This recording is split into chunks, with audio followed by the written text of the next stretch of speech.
Alhamdulillah, segala puji-pujian kita rafa'kan kepada Allah Subhanahu wa taala, penguasa sekalian alam.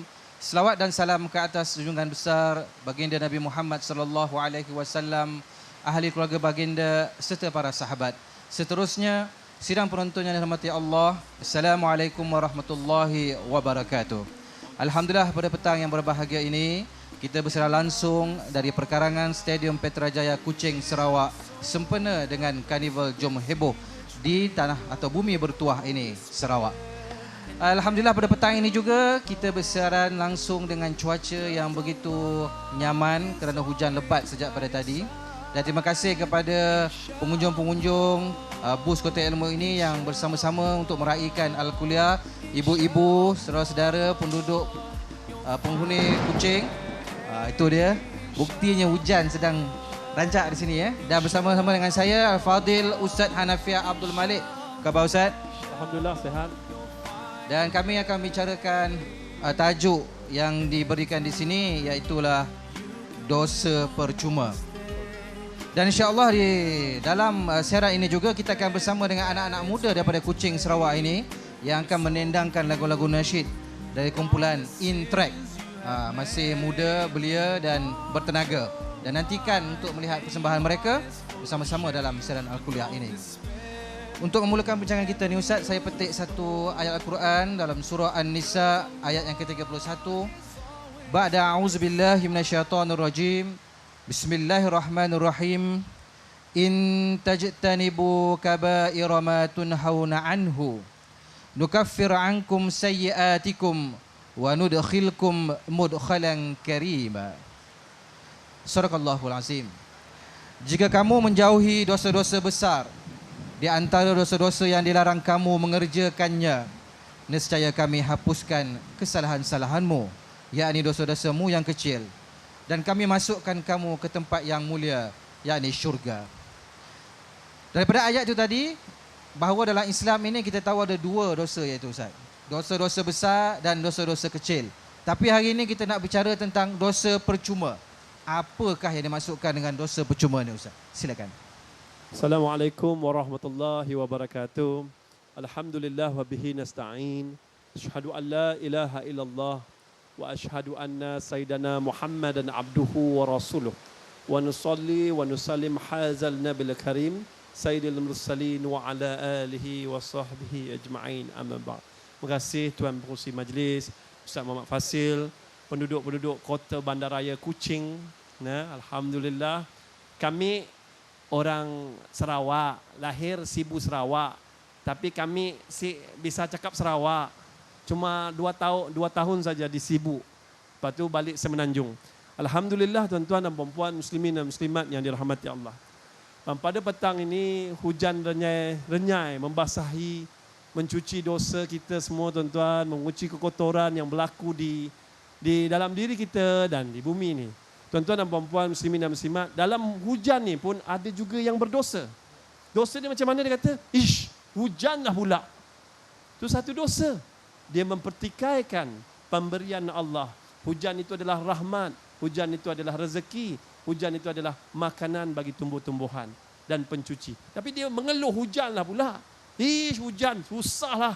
Nak main bola ke apa ke, susah. Jadi dia mempertikaikan Allah. Itu satu dosa. Dosa percuma ni, yang dimaksudkan dosa percuma adalah dosa yang didapati secara mudah. Senang je dapat. Senang. Sama ada dilakukan oleh mulut, perbuatan ataupun dengan hati. Dosa percuma pula terbahagi kepada 5. Yang pertama, dosa percuma yang besar. Dosa percuma yang besar ni, iaitu yang pertama sekali yang ramai orang buat, iaitu mengumpat. Dia tak boleh satu hari, Ustaz, satu hari dia perut dia gatal kalau dia tak mengumpat. Badan dia demam, menggigil jari dia kalau dia tak mengumpat orang dalam Facebook. Dia tak boleh, dia hidup dia mesti nak mengumpat. Jadi orang yang mengumpat ni, dosa dia amat besar. Dan kemudiannya adalah orang-orang yang suka mengejek. Yang paling besar adalah dosa orang yang memfitnah. Dia fitnah tuan-tuan, dia fitnah pada orang ni yang akan efek pada ibu dan ayah dia juga. Dan pada keluarga orang yang difitnah tu akan mendapat aib dan malu. Dan kemudiannya tuan-tuan dan puan-puan muslimin dan muslimat, Saya nak cerita sikit, dosa yang paling besar mengumpat ni tuan-tuan, tidak akan terhapus. Walaupun dapat cara percuma, tidak akan terhapus selagi dia tidak minta ampun, minta maaf pada orang yang diumpat. Oh, hari ni tuan-tuan, dah nak akhir zaman. Dah hampir kiamat ni, makin ramai orang mengumpat. Bukan dengan mulut je, dengan jari pun ada. Tengok tu, macam bagus je. Dia perkataan yang mengumpat ni tuan-tuan, bahayanya sangat. Kalau dalam peristiwa Isra' dan Miraj, orang yang mengumpat ni orang yang makan daging saudaranya sendiri. Sanggup ke kita? Tapi kita ni tak ada apa-apa pun. Perasaan rasa berdosa tu dah tak ada apa. Sebab normal, semua orang buat. Kadang-kadang geng-geng kita pun juga mengumpat. Kawan kita mengumpat, mak. Lahir-lahir je kita ni, mak kita mengumpat, ayah kita mengumpat, jadi akan datang. Benda tu dah jadi normal. Dosa yang dirasakan biasa. Tapi sedangkan dosa itu besar. Yang keduanya, dosa percuma yang dapat kita cara mudah tapi dosanya kecil. Iaitu melihat aurat. Contohlah, kita tengok orang bermain bola di stadium, tengok nampak aurat dia. Dan ketika itu kita dapat dosa. Wanita-wanita yang seksi di bumi kucing ni, kita tengok, wuih, cunnya. Awuk-awuk, ketika awuk-awuk tu dapat dosa. Kali pertama rezeki, pandang pertama tu. Pandang kedua tu dah dapat dosa. Pandang ketiga tu pun berdosa juga. Tapi dosa tu macam mana tuan-tuan? Saya pernah ceramah, naik lift. Ceramah kuliah Zuhur. Saya naik lift tuan-tuan, yang dalam lift ni semuanya seksi. Allahu Akbar. Nak pejam mata, takut terlepas tingkat. Maka saya buka pun mata. Dah ada dosa kecil. Dan kemudiannya banyak lagi dosa-dosa. Kalau kita dapat lihat dosa-dosa kecil ni, contohlah kita marah-marah orang dan kita minta maaf balik pada orang tu pun tetap berdosa. Kemudiannya dosa jangka masa pendek. Dosa percuma jangka masa pendek ni contohnya bila kita minta maaf pada orang tu dan dosa yang kita cakap tadi, tengok mata dan maksiat ni semua terhapus dengan wuduk, ambil air semayang, selesailah. Habis gugur dosa-dosa mata. Berkomor, selesai dosa-dosa lidah. Dan kemudiannya tuan-tuan, dosa yang berpanjangan, berterusan. Ini selagi tidak minta maaf, selagi itu takkan selesai. Hari ini orang ada Facebook tuan. Dalam Facebook dia bubuh gambar-gambar dia yang seksi. Gambar-gambar pop ye dulu. Zaman dangdut dulu.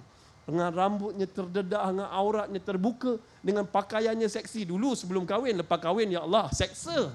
Tuan-tuan dan puan-puan, dia tayang gambar dia dulu, jadi profil dan kemudiannya tuan-tuan ditatapi oleh mata-mata lelaki yang liar, yang buas, yang ganas, dan dia akan mendapat dosa kerana menayang. Andai kata dia meninggal dunia, Facebooknya tidak dapat ditutup, akaunnya tak dapat ditutup dan ditontoni oleh friend-friend dia lagi. Na'udzubillah.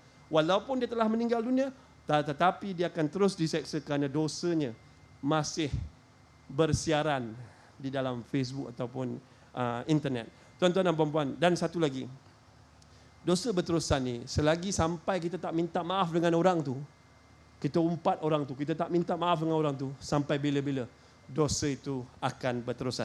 Dan yang paling akhir sekali, dosa yang kita tak sedar. Tak sedar. Kita tak sedar dosa tu dapat cara percuma. Sebab apa? Perkataan yang kita keluarkan. Mungkin saya cakap-cakap macam ni, ada penonton di rumah yang terasa hati, ya Allah, saya minta maaf. Kerana dosa yang tak sedar, dosa mengguris hati dan perasaan orang lain. Minta maaf. Wallahu alam. Alhamdulillah, terima kasih Ustaz, dan na'udzubillah supaya kita dijauhkan daripada dosa percuma ni. Dosa yang diberi percuma tapi merugikan Ustaz. Dan ianya berlaku tanpa kita sedar Ustaz. Benar. Tetapi kalau kita lihat orang yang mencuri, kita nampak dia melakukan dosa mencuri tetapi nampak benda yang dicuri. Dan kalau misal kata dia pergi ke dangdut, memang satu dosa tetapi dia menikmati muzik dan bersama-sama dengan perempuan-perempuan cantik. Tapi bila kita sebut Ustaz dosa percuma ni Ustaz, kita tidak sedar. Kadang-kadang tanpa ucapan dari kata-kata, detik hati. Bila tengok Ustaz ni, janggut macam kambing. Macam tu. Jadi bagaimana Ustaz? Apakah itu berpunca daripada sikap diri sendiri atau hati kita? Teruskan Ustaz. Okey, terima kasih tuan-tuan dan puan-puan, muslimin dan muslimat yang dirahmati Allah. Apa khabar orang-orang Kuching? Apa khabar orang-orang Sarawak? Mudah-mudahan yang menonton rancangan Al-Kuliah ni, Allah murahkan rezeki, sihatkan tubuh badan dia, membantu dia untuk melansaikan hutang piutang dia. Mudah-mudahan dia akan mendapat rahmat di sisi Allah. Tuan-tuan dan puan muslimin dan muslimat yang dirahmati Allah. Punca dia ni tuan-tuan, punca orang yang dapat dosa secara percuma ni, kebanyakannya daripada sifat, daripada hati dia. Hati dia kotor. Dia memang tak senang tengok orang lain senang. Tengok apa orang-orang muda pakai baju warna merah, dia geram je. Tengok ustaz dia janggut, dia geram tuan-tuan. Dia tengok orang perempuan cantik, dia geram. Dia tak boleh tuan-tuan. Hati dia ada masalah. Dan yang pertama sekali tuan-tuan, kebanyakan mereka ni mempunyai sifat syaitan. Sifat syaitan apa? Iaitu ego, sombong, bongkak, takabur. Dalam sebuah diskusi Nabi beritahu, Allah berfirman, sombong adalah pakaianku, keagungan adalah selendangku. Barang sesiapa yang memakai pakaian dan selendangku akan kurendam dalam neraka buat selama-lamanya. Dan tuan-tuan, apa saya kata sifat syaitan?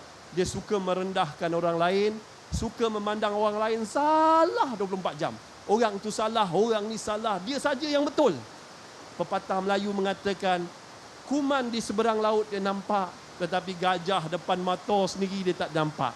Itulah dia. Dia duk cari salah orang je tuan-tuan. Dan sifat syaitan ni saya cerita gini nah. Pernah dengar satu peristiwa bagaimana Nabi Allah Adam dijadikan. Ustaz, saya rasa cerita yang Ustaz nak sampaikan ni memang menarik Ustaz. Aha. Tapi sebab kita ni jauh di Kuching Sarawak ni, kita serahkan dulu ke Seri Pentas untuk berehat seketika dan kita akan kembali selepas daripada silakan.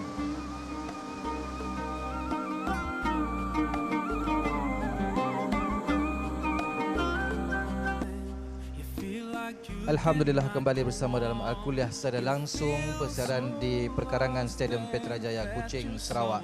Dan terima kasih juga kepada pengunjung bus Kota Ilmu ini, khususnya kepada makcik dan pakcik yang baru datang tadi itu. Walaupun di sini hujan, basah tapi tetap setia bersama dengan kita. Terima kasih banyak-banyak dan juga terima kasih kepada anda yang menonton di rumah. Semoga penonton-penonton pada hari ini akan dirahmati Allah, murah rezeki dan dipanjangkan umur insya-Allah. Baik Ustaz sambunglah lagi cerita tentang syaitan ni Ustaz berkenaan dengan dosa percuma. Silakan. Terima kasih Ustaz Fazil. Beginilah. Jadi syaitan ni telah dijadikan oleh Allah daripada cahaya. Lantas Allah mencipta juga manusia, iaitu asal usulnya daripada tanah, iaitu Nabi Allah Adam. Dan kemudiannya ketika dia begitu, diperintahkan seluruh malaikat sujud kepada ataupun tunduk kepada Nabi Allah Adam. Dan ketika itu yang paling enggan yang tidak mau tunduk kerana merasakan dirinya lebih mulia, aku dijadikan daripada nur, daripada cahaya, aku dijadikan daripada api. Kenapa kau harus tunduk kepada manusia yang dijadikan daripada tanah? Bila merasa dirinya hebat, maka Azazil ditukar nama sebagai syaitan dan kemudiannya dicampak keluar daripada syurga Allah. Gitulah kisah yang dilakukan bila pada orang-orang ego ni, orang-orang yang sombong, orang yang hebat, orang-orang yang rasa dirinya bagus sangat tu, bajet bagus, orang-orang yang macam ni memiliki sifat-sifat syaitan. Tidak salah merasai bagus, tetapi kita jangan memandang hina pada manusia yang lain. Tuan-tuan dan puan-puan muslimin dan muslimat, saya nak cerita kisah berdakwah lah. Pengalaman saya berdakwah di sebuah kawasan pedalaman tuan-tuan. Jadi satu hari itu kami ni naik Pajero sampai 12 jam dalam Pajero pergi kawasan pedalaman Sabah tuan-tuan. Dan apa berlaku tuan-tuan, bila masuk ke kawasan tu, kami dikepung. Dalam perjalanan tu kami dikepung oleh satu sekumpulan babi, sekumpulan khinzir. Tuan-tuan, dia kumpung tu tuan-tuan, apa berlaku tuan-tuan? Ya Allah, ustaz-ustaz lain semua dah lari. Saya pun dah terpaku kat situ. Bila pandang, bila mata bertentang mata, lidah kelu nak berkata, lutut pun menggeletar. Tapi tuan-tuan, saya cakap pada khinzir ni, wahai khinzir, sesungguhnya engkau lebih mulia daripada aku kerana engkau mempunyai sifat redha yang Allah Ta'ala telah menjadikan kau daripada binatang yang jijik, binatang yang hodoh, najis, dagingmu najis untuk dimakan, kulitmu najis untuk disentuh, maka engkau redha, engkau lebih mulia daripada aku. Wahai khinzir, izinkan kami lalu ke kawasan ni untuk menyampaikan agama Allah ke kampung seberang. Sekejap lagi khinzir, sekumpulan khinzir ni angguk. Dia angguk. Dan kemudiannya semua sekali ke tepi dan kami dapat lalu sehinggalah ke kampung seberang tanpa gangguan khinzir tuan-tuan. Alhamdulillah. Tuan-tuan, bila kita hormat orang, bila kita hormat makhluk Allah pun faham perasaan dan suka dia hormati tuan-tuan. Okey, saya rasa wallahu alam terjawab soalan tu. Satu pengalaman yang menarik. So Ustaz, kalau khinzir pun boleh redha, apatah kita manusia ni kalau tidak redha. Mungkin kita boleh serahkan kepada penonton yang ingin bertanya soalan ni Ustaz. Silakan kalau dah bersedia. Assalamualaikum Ustaz. Saya Siti Radiah binti Juni dari Kuching. Dalam kesibukan harian, kita bagaikan terlupa dengan jiran-jiran kita. Adakah sikap seperti ini boleh mengundang dosa percuma kerana kita mengabaikan silaturahim dengan mereka?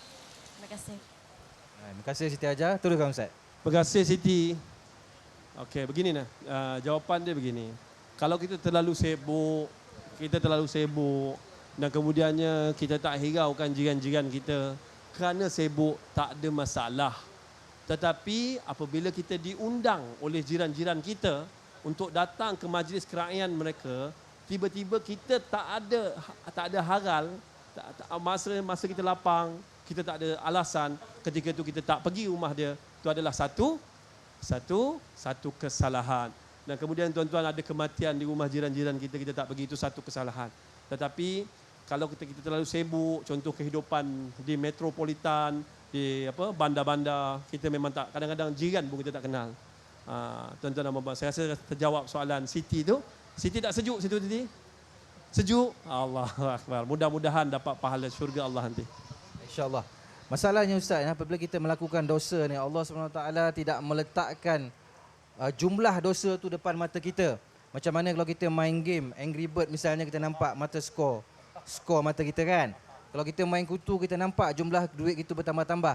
Tetapi apabila kita melakukan dosa, khususnya dosa percuma ni, saku kita tidak berat. Bahu kita tidak berat.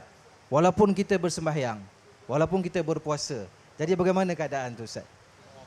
Okey, begini nah. Dosa-dosa percuma ni kadang-kadang boleh dimiliki oleh orang yang mendirikan solat. Saya dah beritahu banyak kali, orang yang solat, Ustaz, ada kawan-kawan cakap, Ustaz, saya tak nak solat Ustaz sebab saya belum baik lagi Ustaz. Kalau saya solat nanti saya jadi orang baik dah, baru saya solat nanti. Mana boleh macam tu tuan-tuan. Solat itu wajib. Orang solat ni lah paling banyak mengumpat orang. Orang solat lah yang paling banyak mengutuk orang. Sebab apa? Solat bukan untuk orang, bukan menunjuk orang tu baik. Solat menunjukkan Allah Ta'ala itu baik. Bila kita solat, Allah murahkan rezeki. Bila kita solat, Allah lapangkan dan mudahkan kehidupan kita, berkati hidup kita. Orang solat bukan orang baik. Orang solat Allah yang baik. Perumpamaannya begini, kita sewa rumah. Setiap sebulan 1,000 kita bayar. Belum pernah bila kita bayar sewa, tuan rumah beritahu kamu ni seorang yang baik. Kita hidup di atas muka bumi ni, perkara wajib itu sekadar sewa.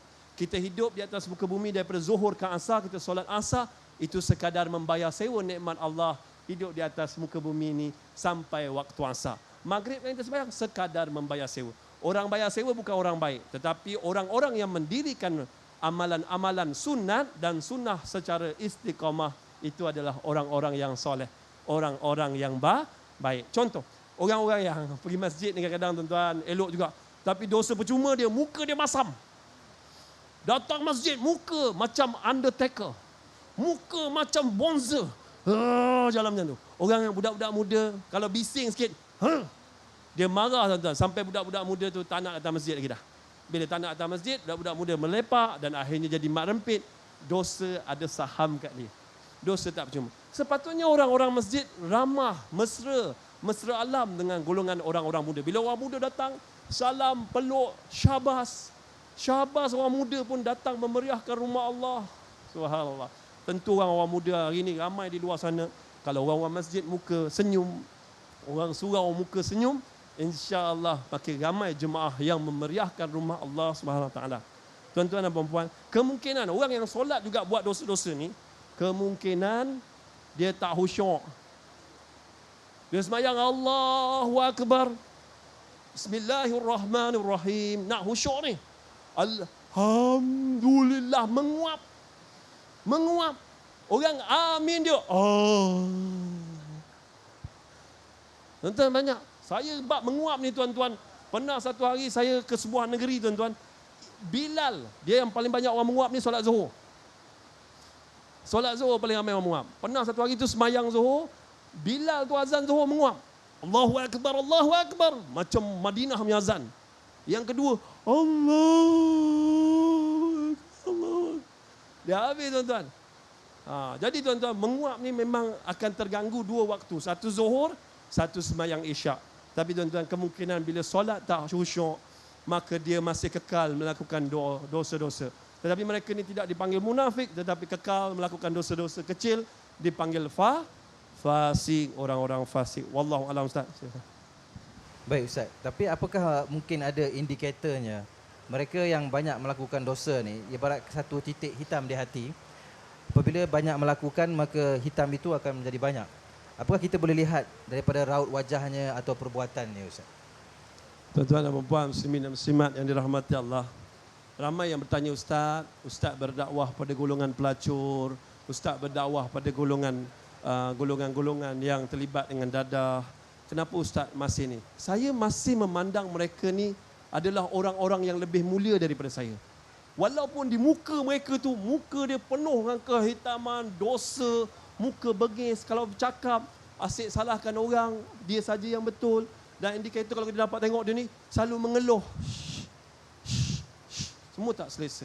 Jadi apa yang paling penting, saya tetap memandang mereka lebih mulia daripada saya. Kerana kita belum tahu. Kejayaan kita ni, mungkin mereka hari ni penagih dadah, esok lusa mereka berubah. Hari ini mungkin mereka ni orang-orang yang ahli maksiat, esok lusa mereka berubah. Dan bila mereka berubah, Allah ambil nyawa mereka, mereka dapat ke syurga. Kerana firman Allah dalam sebuah hadis beritahu, man kana akhirul kalamihi la ilaha illallah dakhalal jannah. Siapa yang di akhir kalam dia, perkataan terakhir dia sebut la ilaha illallah, masuk syurga Allah. Kita tak tahu. Walaupun kita seorang ustaz, entah esok, entah lusa, bagaimana keadaan pengakhiran hidup kita, adakah kita berjaya sebut la ilaha illallah, kita belum tahu. Tapi tuan-tuan dan puan muslimin dan muslimat yang rahmati Allah, kalau boleh jumpa orang siapa pun dia, ahli maksiat ke dia, orang yang jahat ke, kita pandang mereka ni mulia, hormat, berbahasa dengan mereka. Bukankah Nabi Musa AS diperintahkan oleh Allah bila berjumpa Fir'aun, gunakan bahasa-bahasa yang lembut, yang berhikmah. Wallahu a'lam. Alhamdulillah, terima kasih Ustaz, cantik sekali penjelasannya. Kita akan berbincang, sambung lagi perbincangan ini selepas daripada kita berehat seketika dan kembali selepas ini. Silakan.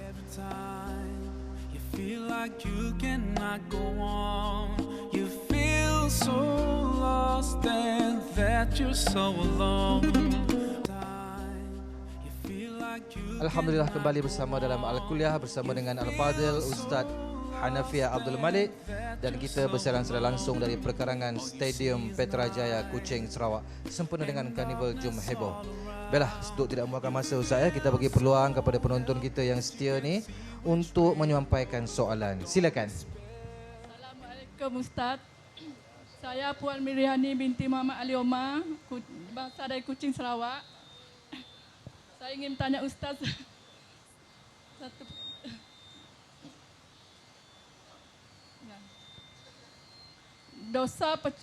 Dosa percuma ini dilihat lebih suka di keadaan kerana orang yang berbuat dosa itu tidak boleh memohon maaf. Misalnya,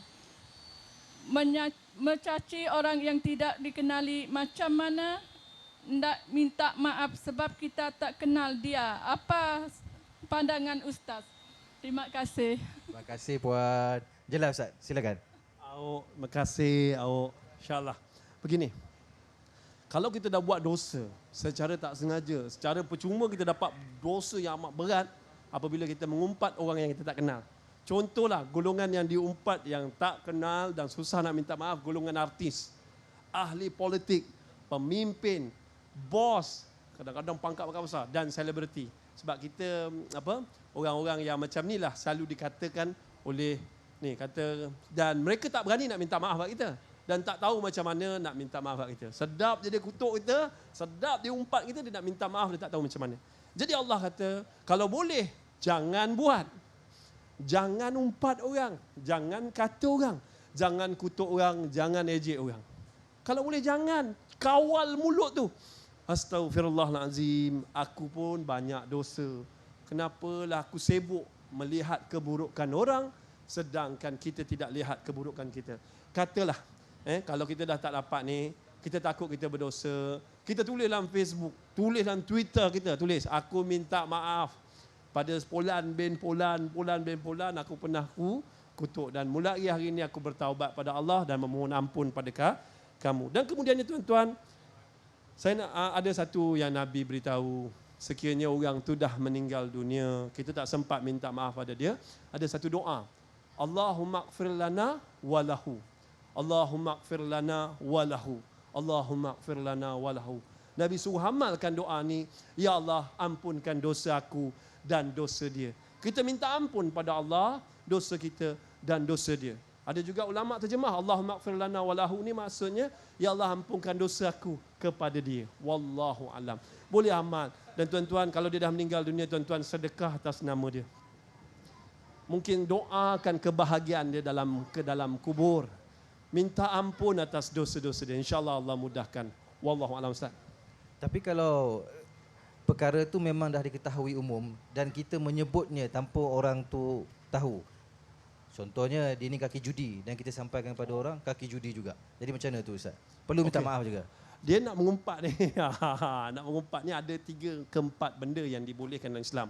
Contoh orang nak minang anak kita, minang anak saudara kita. Dan memang kita tahu orang ni memang kaki judi. Maka kita beritahu kau jangan kahwin dengan mamat ni sebab dia kaki judi. Kau jangan kahwin dengan Minah ni sebab dia ni pisau cukur. Kau jangan kahwinkan anak kau dengan ni. Tu boleh. Tu ada hujah boleh. Dan keduanya kalau kampung tu nama Ali ni ramai. Ali ni ramai. Boleh tak saya jumpa seorang Ali? Ali yang macam mana? Ali yang botak. Maka Ali yang botak tu seorang je dalam kampung tu yang botak, maka memudahkannya. Dan yang seterusnya pemimpin yang zalim dan seterusnya banyaklah. Banyak lagi. Wallahu alam. Terima kasih Ustaz. Baiklah, kita sebenarnya bersiaran langsung dari pekarangan Stadium Petrajaya Kuching, Sarawak. Dan cuaca hari ini begitu redup. Dan terima kasih juga pada penonton kita yang terus setia. Walaupun kakinya basah Ustaz ya, air mengalir tu, kita di sini terang dan kering. Dan terima kasih juga kepada penonton yang di rumah kerana terus bersama dengan Ustaz Nafia pada petang ini. Dalam perbincangan dosa percuma ini, apa yang kita khawatirkan ialah kita tidak sedar bahawa kita melakukan dosa walaupun kita ini rasa kita sempurna. Seperti mana dalam surah Al-Kahfi ayat ketiga dan ayat 104 yang bermaksud orang yang paling rugi perbuatannya adalah orang yang disia-siakan perbuatannya sedangkan mereka menyangka telah berbuat sebaik-baiknya. Dia semayang tapi semayangnya juga sia-sia. Dia puasanya juga sia-sia. Silakan Ustaz. Terima kasih Ustaz. Ayat ni sebenarnya ditafsirkan oleh ulama, mereka yang sia-sia itu adalah 4 golongan. Yang pertama, golongan ahli yang mengumpat. Bila dia mengumpat, di akhirat nanti tuan-tuan dan perempuan muslimin dan muslimat, sekiranya dosa dia banyak dan dia akan masuk neraka, tapi orang yang diumpatnya, dosanya akan dipindahkan kepada situ. Begitu juga dengan orang yang berhutang. Orang yang berhutang, dia beramal ibadah, dia suka sedekah, tapi hutang dia lupa nak bayar. Bila hutang lupa nak bayar, tuan-tuan, ketika itu, bila dia meninggal dunia, walaupun dia rasa dia banyak bersedekah, tetapi dia lupa membayar hutang, maka bila dia meninggal dunia, tuan-tuan dan perempuan, bila dihisap nanti, dosanya banyak, tuan-tuan, ataupun dosa orang yang memberi hutang tu, dosanya akan diambil dan dibubuh pada si diri ini. Maka amalan dia juga sia-sia, ingatkan masuk syurga, tapi tak cukup bekalan ke syurga. Dan seterusnya orang-orang yang tak ikhlas. Dia jadi penyanyi nasyid, dia nak famous, nak glamour, tetapi dia tak ikhlas untuk memperjuangkan dan menyuruh orang balik ke pangkal jalan atau menyuruh orang sebut kalimah Allah ataupun berdakwah. Bukan orang kat sini, orang sini yang handsome tuan-tuan, dan ikhlas. Okey. Dan tuan-tuan dan puan-puan muslimin dan muslimat yang dirahmati Allah, orang-orang yang seterusnya adalah orang-orang yang terlibat dengan fitnah. Orang fitnah ni kadang-kadang dia baik ni, ahli masjid. Kadang-kadang ahli kalau tengok dengan berjubah, dengan hebatnya penampilan agamanya, dengan orang-orang yang mendirikan solat malam. Tetapi bila dia sakit hati, dia berebut jawatan dan ketika itulah berlaku fitnah. Fitnah ni akan membakar amalan dia. Orang hasad dengki ni akan membakar amalan dia seumpama api yang membakar daunan-daunan kering. Nauzubillah min zalik. Wallahu a'lam. Ustaz. Terima kasih Ustaz. Begitu halus dan seni, amat susah untuk kita amalkan sebenarnya. Tapi kita bagi peluang seterusnya Ustaz kepada penonton kita untuk menyampaikan soalan. Kalau sudah bersedia agaknya, silakan. Okey Ustaz, Assalamualaikum. Saya Fazril, berasal dari Kuching, Sarawak. Menyentuh tentang dosa percuma yang Ustaz sebut tadi, yang tak sedapnya dosa percuma ni kita dapat dengan tak sengaja. Jadi ialah persekitaran kita hari ini ada banyak yang kita terpandang dan kita terdengar.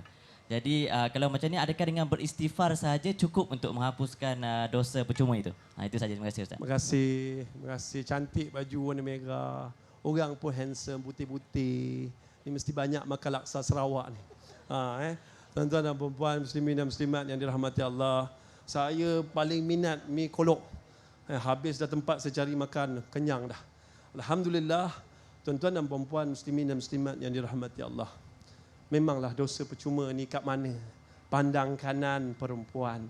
Kalau lelaki, kalau perempuan pula pandang kanan, orang pakai, lelaki pakai seluar pendek, pakai gelang, pakai emas. Jadi dia akan tengok. Dan tuan-tuan dan perempuan banyak tengok pandang depan, tengok anak-anak muda berciuman, berpelukan. Tengok TV, iklan. Allah, iklan hari ni tak tahulah. Dah lah seksi, tunjuk pula. Tuan-tuan, macam-macam dia nak tunjuk, sampai ketiak pun tunjuk. Jadi macam mana kita tengok pun, ya Allah. Tuan-tuan dan perempuan, muslimin dan muslimat, apakah terhafuz dengan istighfar saja? Wallahu alam. Istighfar hanya menghapuskan dosa-dosa kecil. Dan ada juga ulama memberitahu bahawa mengambil wuduk juga boleh menghapuskan dosa-dosa kecil di mata, di muka, lidah, tangan dan kaki. Tapi dosa kecil, dosa besar, wallahu alam tuan-tuan. Saya tak dapat nak jawablah. Kadang-kadang tuan-tuan, kita memang kena banyakkan istighfar. Istighfar ni memohon ampun pada Allah, tapi pengampunan itu daripada Allah. Yang paling penting, astaghfirullahalazim dengan rasa rendah diri dan bertaubat dengan taubat nasuha. Wallahu a'lam. Taubat tu pula Ustaz, adakah taubat tu dengan azam untuk tidak melakukan lagi atau bagaimana Ustaz? Taubat ada 3 ciri. Yang pertama sekali, taubat kita mesti menyesal, semenyesal-nyesalnya melakukan perbuatan tersebut. Yang kedua, kita bertaubat ini dengan azam tidak melakukannya lagi, berazam ya Allah. Yang ketiga, tidak melakukan lagi. Wallahu a'lam. Jangan buat lagi dah. Kalau terbuat juga, terbabas juga. Kalau terbabas juga, istighfar balik dan bertaubat balik. Allah ni, kalau kita buat dosa, taubat, buat dosa, taubat, buat dosa, taubat, selagi nyawa belum sampai di ghal-ghal ini, Allah masih mampu mengampunkan dosa kita. Walaupun dosa kita setinggi langit dan seluas lautan, tapi Allah itu Tuhan yang maha pengampun. Wallahu a'lam. Baik, terima kasih Ustaz. Walaupun dosa percuma ini kadang-kadang kita ingat dia adalah dosa kecil atau orang sebut dosa kering. Tapi sebenarnya apabila melibatkan hati, ia boleh termasuk dalam dosa besar, khususnya mensyirikkan Allah. Terdetik dalam hati. Mungkin Ustaz boleh perincikan lagi? Okey, tuan-tuan dan perempuan, muslimin dan muslimat, penonton ala kuliah pada petang ini, terdetik dalam hati, sebenarnya Allah ni tak wujud. It's no God, tak ada Tuhan sebenarnya. Aku tengok banyak lagi kita orang buat solat hajat, lagi kita berjuang habis-habisan untuk doakan orang Palestin selamat. Orang Palestin, maka tiap-tiap tahun lagi banyak orang-orang Yahudi membom dan membunuh rakyat Palestin. Tak selesai Palestin, kita dah buat solat hajat, tiba-tiba pula Mesir berlaku dan Syria berlaku, di mana umat-umat Islam dibunuh. Ya Allah, ya Tuhanku, adakah Allah ni yang sebenarnya?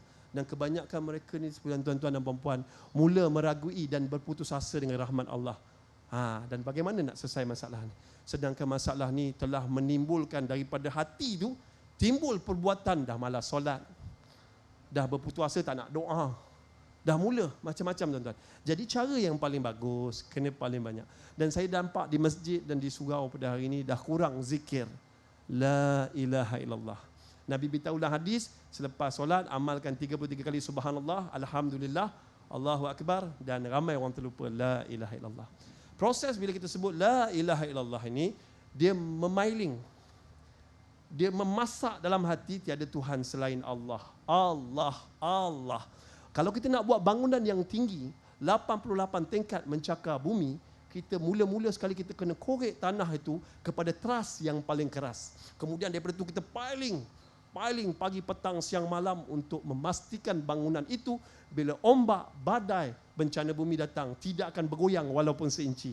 Tetapi prosesnya piling, prosesnya pasakkan ke dalam diri. Pasakkan melalui zikir la ilaha illallah. Tiada Tuhan selain Allah.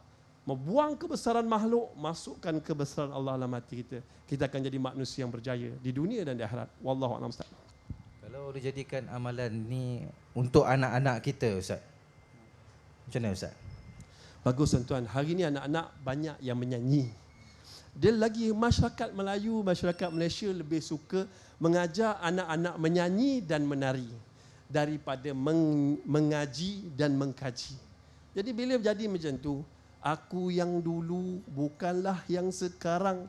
Dulu ditendang, sekarang pun diterajang, habis tuan-tuan. Nyanyi. Lagu nasyid tak apa. Nasyid tak apa tuan-tuan. Dia ada zikir. Zikir ni tuan-tuan, kalau kita nak tidurkan anak-anak kita zaman dahulu, enjut buat la ilaha illallah. Mak tidur dulu. Anak jaga. Tak apa tuan-tuan.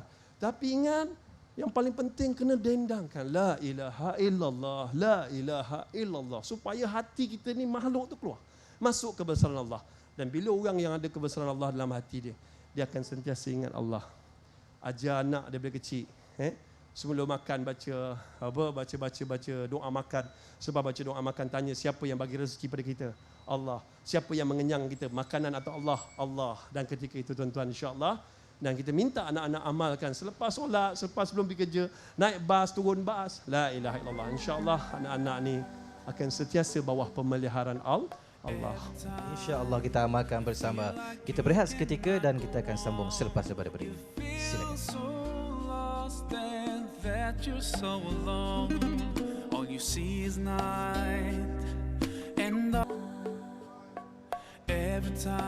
Alhamdulillah kembali bersama dalam Al-Kuliah di perkarangan Stadium Petrajaya Kuching, Sarawak. Sebenarnya sidang penonton dan juga Ustaz, juga anda yang berada di rumah, ini adalah siaran Al-Kuliah yang terakhir untuk tahun ini.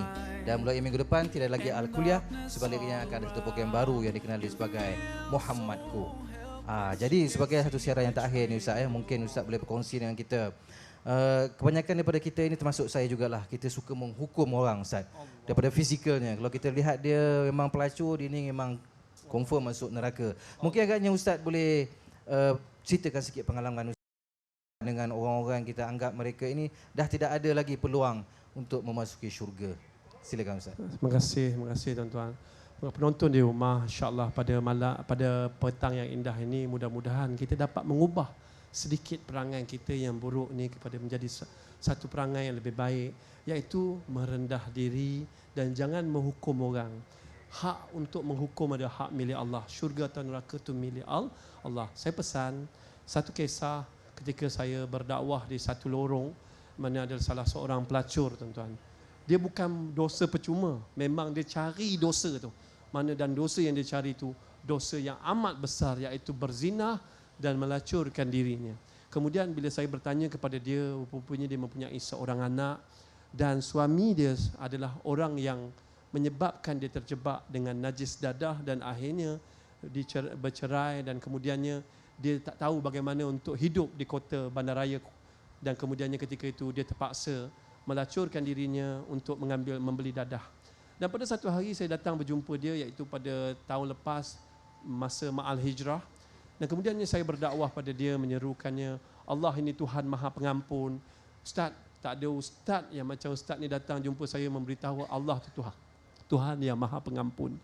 Tuan-tuan, bila saya minta dia sebut syahadah, dia sebut dengan lancarnya, tetapi ketika itu dia menitiskan air mata. Dan baru-baru dalam 3 minggu lepas saya dapat berita bahawa dia telah meninggal dunia. Dan dia meninggal dunia pada dalam bulan Ramadan ketika solat tarawih. Subhanallah. Maha suci Allah. Allah boleh bagi hidayah pada sesiapa. Tapi yang paling penting kita bukan menghukum orang, tapi berdakwah pada orang, mengajak orang. Kuntum khairu ummati ukhrijat linnas ta'muruna bil ma'ruf wa tanhauna 'anil munkar. Kita ni sebaik-baik umat. Quran nyatakan kita ni sebaik-baik umat, tetapi kaedah kita menyeru kepada kebaikan dan mencegah kepada kemungkaran. Tapi kalau kita tak mampu cegah kemungkaran, serulah mereka kembali ke pangkal jalan. Insya-Allah dengan begitu tuan-tuan, insya-Allah hati mereka sedikit sebanyak akan terbuka. Saya dapat dengar cerita daripada anaknya sendiri.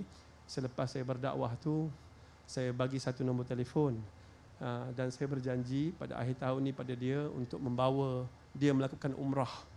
Dan sebab kita mencari ramai sponsor untuk lakukan. Mereka ni kebanyakan mereka, saya nak tengok Kaabah.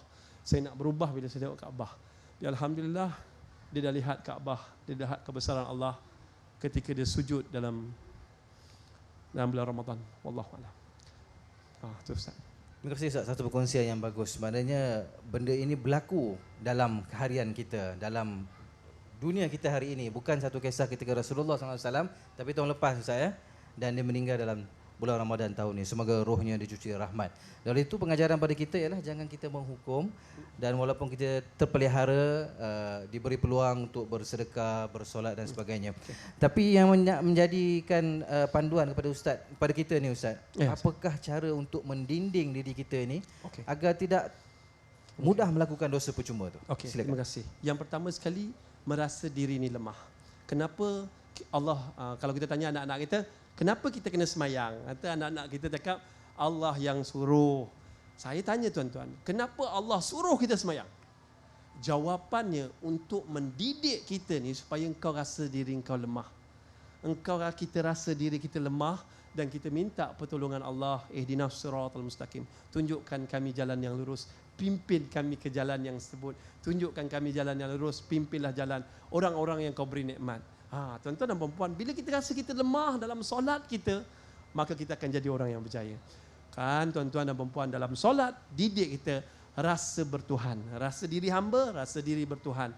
Dan kalau kita dapat solat dan kita dapat merasai Allah sedang melihat diri kita dalam masa 5 minit solat tu, insya-Allah 5 minit itu akan mendidik diri kita rasa Allah sedang melihat kita ketika 5 jam di luar solat. Tapi hari ini orang solat tak ada kualiti tuan-tuan. Berkata Huzaifah Al-Yamani, apabila tiba hampir kiamat, sedikit demi sedikit Islam itu akan dirungkai, dan rungkaian pertama terungkai adalah khusyuk dalam solat. Nabi beritahu apabila hampir kiamat, tidak ada seorang pemuda pun yang mendirikan solat di masjid yang khusyuk. Habislah tuan-tuan. Sebab kita tak khusyuk, kita tak rasa Allah melihat kita. Kalau dalam solat yang 5 minit tak latih diri kita, Allah lihat kita bagaimana kita nak berlatih dalam urusan kerja dan kehidupan kita yang lain. Wallahu a'lam. Rendah diri pada Allah, rendah diri pada manusia. Orang yang merendah diri umpama takungan air terjun. 1000 anak air mata itu keluar dan mengalir, dan orang itulah yang menakungnya. Dan kemudiannya menghormati orang lain. Kalau saya tadi, saya hormati kawan-kawan kita yang bukan makhluk Allah juga, iaitu khinzir. Dan apatah lagi saya hormat mereka yang menagih dadah, yang duduk di lorong-lorong, yang masih buat dosa ni. Pada saya, mereka masih ada peluang untuk kembali ke pangkal jalan. Dan seterusnya bersabar. Dalam berdakwah ni kena ada sabar. Dan seterusnya saya ingin menutup dengan kata-kata Imam Ghazali, iaitu apabila kamu bertemu dengan orang-orang yang buat dosa, kamu katakanlah, Alhamdulillah aku tidak membuatnya, dan mudah-mudahan mereka ni kembali ke pangkal jalan. Bila mereka balik ke pangkal jalan, Allah ambil nyawa mereka, mereka dah pasti ke syurga. Dan kemudiannya bila jumpa anak kecil, kita hormat anak kecil ni, dia belum banyak buat dosa. Kalau kita jumpa orang tua, Alhamdulillah dia banyak buat pahala. Mudah-mudahan dengan sesi kali ini, kali terakhir ni, saya ingin memohon ampun dan maaf kalau ada salah silap sepanjang sesi ala kuliah ni. Wallahu a'lam. Ya, terima kasih Ustaz, satu perkongsian yang bagus. Semoga kita dapat amalkan dalam kehidupan kita. Dan seperti mana yang dijanjikan tadi, kita akan bersama dengan kumpulan anak muda Interact daripada Kuching ini sebagai menutup siaran kita, dan juga merupakan siaran terakhir Al-Kuliah pada tahun ini. Sebagai pihak penerbit, saya juga memohon ampun dan maaf. Sesungguhnya kami yang berada di atas pentas ini bukanlah terbaik atau lebih baik daripada anda yang di rumah ataupun yang pengunjung dari sini. Kami memohon maaf di atas segala kesilapan. Dan untuk itu kita persembahkan kumpulan nasyid Interact daripada Kuching. Dipersilakan.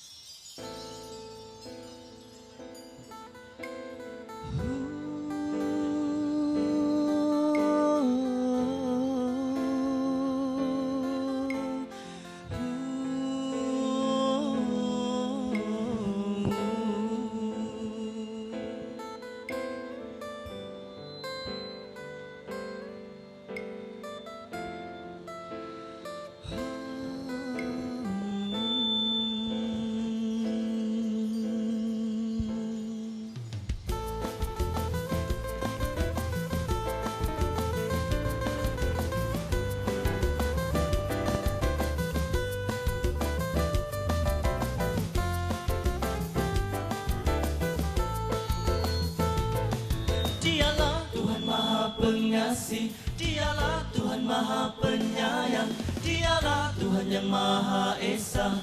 Allahu Akbar. Dialah Tuhan Maha Pengasih, Dialah Tuhan Maha Penyayang, Dialah Tuhan yang Maha Esa. Allahu Akbar. Allah, Allah, Allah, Allahu Akbar, Allahu Akbar. Allah, Allah, Allah, Allahu Akbar, Allahu Akbar. Allah, Allah, Allah, Allahu Akbar, Allahu Akbar. Allah, Allah, Allah, Allah, Allahu Akbar. Tinggi atas sana, tinggi menggunung di awana, hingga tercapai, tanganku menggapainya. Namun tak terhenti, kakiku terus mendaki untuk mengecapi rahmat dari Ilahi. Setiap langkahku diiringi dengan zikrullah, tidak terputus bibirku memujinya. Terasa kebesaran Tuhan yang menciptakan alam. Subhanallah, Maha Suci Allah. Sepanjang hayatku hanyalah untukmu Allah. Terimalah taubat hamba-Mu. Amal ibadahku hanyalah untukmu Allah. Terimalah cinta hamba-Mu. Bukan harta dunia, bukan intan permata yang ku dambakan cinta darimu. Selawat dan salam buat Nabi Rasul junjungan, Al-Quran dan hadis dijadikan sebagai panduan. Moga diriku ini tidak mudah tersesat dalam menghadapi sandiwara kehidupan. Muslimin dan muslimat, jauhilah kesombongan.